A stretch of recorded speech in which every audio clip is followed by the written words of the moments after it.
In the matter of drugs, I said, I will kill you. I will simply kill you. Go out of my city. If you want to be alive, just as I'm saying now, if you want peace, drop Busyabu. And tomorrow there will be heaven in the Philippines. But when I became president, I did not realize before and then that Shabu has contaminated the country. The last PDEA chief was General Santiago. He came out with the number of 3 million confirmed addicts. In Davao, there were about, I don't know, maybe 4.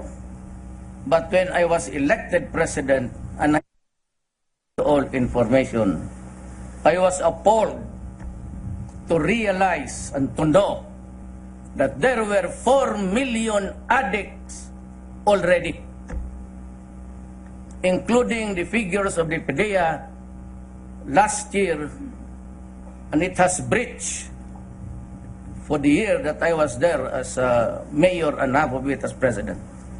It breached the number of 1 million.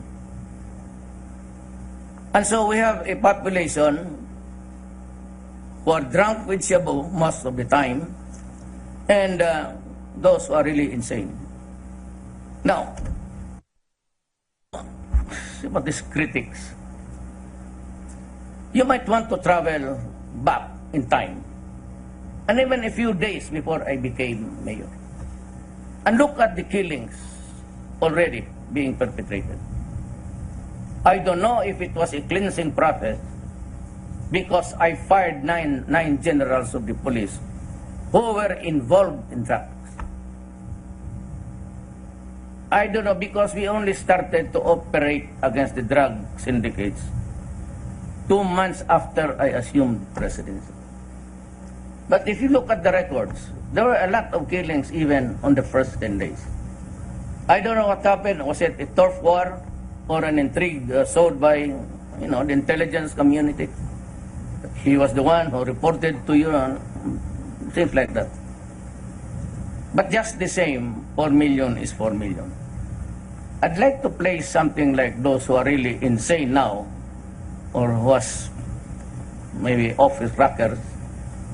Even if you place it at the conservative estimate of about, liberal, just place it about 8 million. And you read the crimes that were committed before the drug campaign, and look who were the victims. Children, 1-year-old rape, 2 years old, waylaid schoolgirls coming from school, night shift workers, and everybody else. And they were having a hard time killing people, and they were enjoying it. And most of them were committed by the drug addicts. Apparently, in the Philippines, during the previous administration, and this is what I have been trying to pound on the critics, the fear of the law disappeared. Because when you are into drugs, you are not in your right faculties. And you cannot discern what is right and what is wrong. And what is worse is that when he committed the crime, maybe he was not still an insane person. But when the trial comes, over a period of months, maybe arrested after 2-3 months, 4 months, 1 year, he is already reduced to an imbecile. And if I were the defense counsel, at the start of the trial, I would just say, Your Honor, may we have a preliminary inquiry. For what purpose? To determine, Your Honor, if my client is ready to face a trial in court.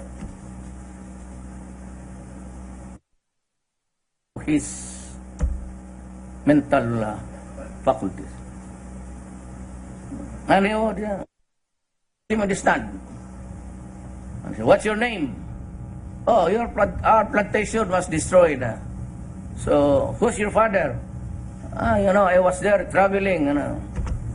And the doctor would just say, he was my patient, Your Honor. He's still my patient. He's an insane person. He cannot stand trial. Now, if you count the victims, according to the victim of drug addicts, it's 77,000. Now, you give me a number of about 10,000, but that 10,000 is too much. It is true that many were killed in police operations. And for those who implemented my order, I accept full legal responsibility. The liability is mine and mine alone. Because somebody has to order. Somebody has to give the marching orders for them to operate. You know why? You know why shabu flourished everywhere? Because most of the politicians were already into drugs.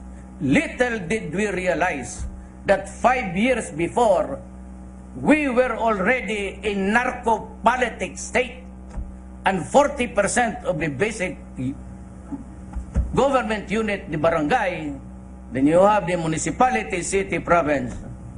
Most of them, 40% of the total barangays in the Philippines were already into drugs. So it would not surprise you to see the Secretary of Justice, De Lima, still trying to say that she is a political prisoner. Since when have we been prosecuting political personalities? As the matter of fact, they steal the malverse money and they go freely. So I had to, who will now answer for the deaths of this innocent person? And who will now answer for the huge number of 4 million who allowed it in our country to happen? Who? I'm asking who? Because I told them, stop destroying my country, I will kill you. Do not deprive us of the next generation of Filipinos because we need them to run the country, to be the fathers and mothers of our children, so that the Philippines can continue until kingdom come. But if the youth of them, or leave them with the same problem, they will be doomed. Because we can never be sure if there is somebody who would just say, kill them. My orders to the police, arrest them if it is possible. Go out and hunt for them. But if you are confronted with a violent resistance, for which many policemen today, if you think that your life is in danger, my God, shoot and shoot them dead before you are killed. And what about extrajudicial killing? You read the newspaper today, you give report. I have a briefer, bigay mo sa kanila yung briefer. I lose 3 to 4 policemen and soldiers a day within the Philippines. And in Mindanao, it is fueling the ISIS.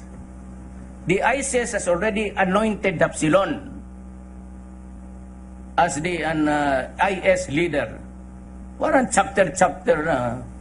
Parang lions, gano'n. You have a chapter there. And he is in central Mindanao. And we are just a bombing run. Usually, the jets are not allowed in rebellion cases. Why I authorize them.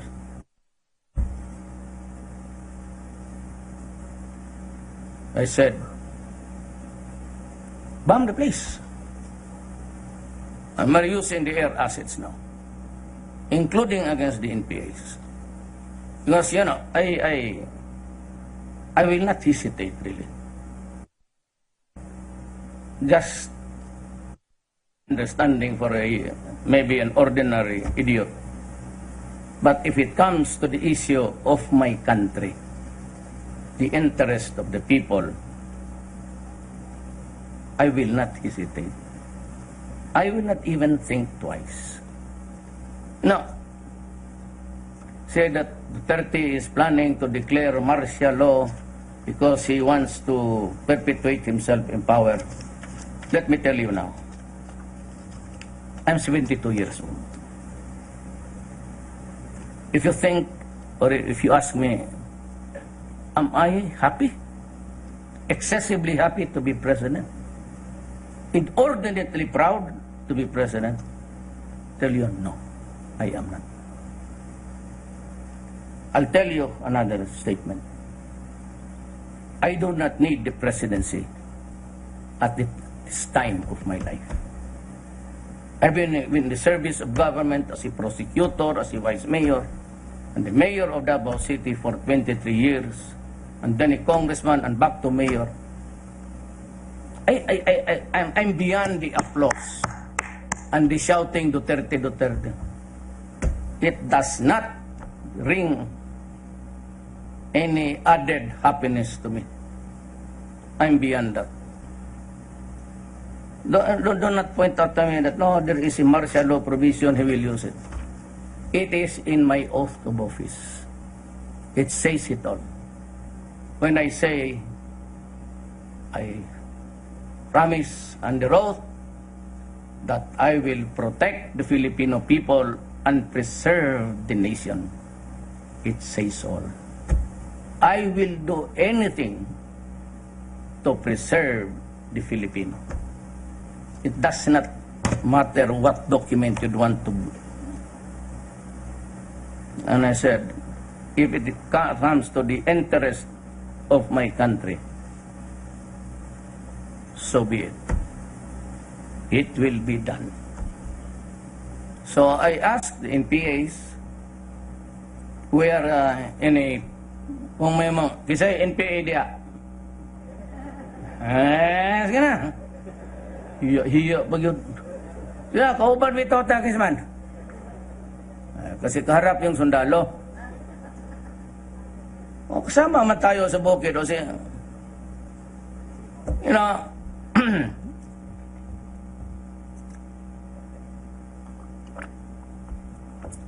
I am left. And that is why we had this excellent rapport when I was still a mayor, a local. And I had to deal with you guys because I have to see the countryside development, and I cannot go there if I fight them. And besides, we share the same horizon about society. I am a leftist. I am a socialist. But certainly, I am not a member of the Communist Party of the Philippines. It's just a party on the extreme left. Mine was to build a city. And look at Davao now. If you guys have been to Davao, kanto na ba mo Davao? Kamo? Pada kay kargat mo sa helicopter. Oh, usa-usa. Grupo-grupo. Pagkataunang mga gwapa.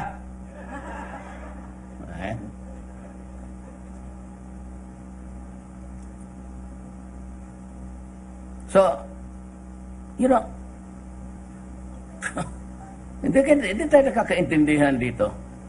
And they are asking for my indictment before the International Criminal Court. And one of those who began saying it, really Amerika, the State Department. And you know, when I was reviewing the documents, America is not a member of the International Criminal Court. Why? Because at that time, they were trying to protect President Bush. Because he invaded Iraq on the pretext of the weapons of mass destruction when there was none. If at all it was an extreme negligence, even trying to find out just to determine before you invade a nation. And of course, the other Bush invaded Panama, a sovereign state, captured the president and brought him to America to face trial, and he is detained there for life. Is it not that an incongruity of the State Department and this EU? Why? Yung konsensya ba ng your elders before in the 90s is different from the conscience that you have now when you have the... In 1914 to 1917, the Archduke Ferdinand of the Prussia, known as Prussia, Germany and Austria was before, was assassinated. It led to a war, then followed immediately by the Second World War. It was a ruckus between Europeans. How many were killed? Well, I'll tell you, 90 million. And you say that we do not do it now. So I ask you, what was the conscience then, and what is your conscience now? And you try to interfere in my work. Blame me for those of the death that are not connected with police work. For those who died in connection with the police operation, and I said that if you are confronted, shoot him. File the case, and I will answer it. If I go to jail, fine. You know, not every Filipino is given a chance to be president. I'm the 16th, so I'm the lucky of the one of the 16th. How honored am I to be president? I will readily die for the people, you know, for my country. It is good to die for your country. For all, after death is only once. It is not like a short term that sticks out painfully every day. Death is whatever. You can go down if you want. I can shoot me if you want. They would say, the military will remove you, kudeta. Really? Kudeta. If you guys want, tell me. I will call you in Malacanang. Allow you to take the stage and say, repeat after me. I, General, now member of the junta. O one of the 7 junta. Okay. The government is yours. Do not kill the other soldiers, my guards, because they are just the same, you're all soldiers. Or if you want to impeach me, go ahead. So it's my destiny. I said I was only supported by Governor Subiri and another lady here in Mindanao. 2 governors. I will not mention her name, but I tell you, she supported me because of love. See what love can do? Bumaliktad siya, she supported the party and gave me a resounding 100,000 majority because of love. No money involved. No millions of pesos. So 15 million plus the 6. How did we get the 6 million? I had no party. Our party was local, Cagayan de Oro, PDP, the elder Pimentel, and the Senate President. That was the party. I joined PDP. I had no money, but I carried only simple messages. During the debates, my rivals said, we'll do it, so well, a lot of infrastructure projects will coming your way, and we'll improve the hospitals. How can you improve a hospital when there is none? And I said, I will promise you, I will stop corruption. And by God, you must stop corruption. Either you be ready to go out just like a guy who was with me since 1988. He was part of my team, but when we were already in the government, and I heard that he was suggesting this and that, and I said, you have to go. The first week of corruption, it's finished. So I have fired 92. I have fired so many customs officials, BIR, the revenue people, and the regulatory boards of LFTRB, the one giving the franchises for public utilities. 90 to all of them this month alone, March. I said, go. And he said, better not. Do not fuck the government with its money.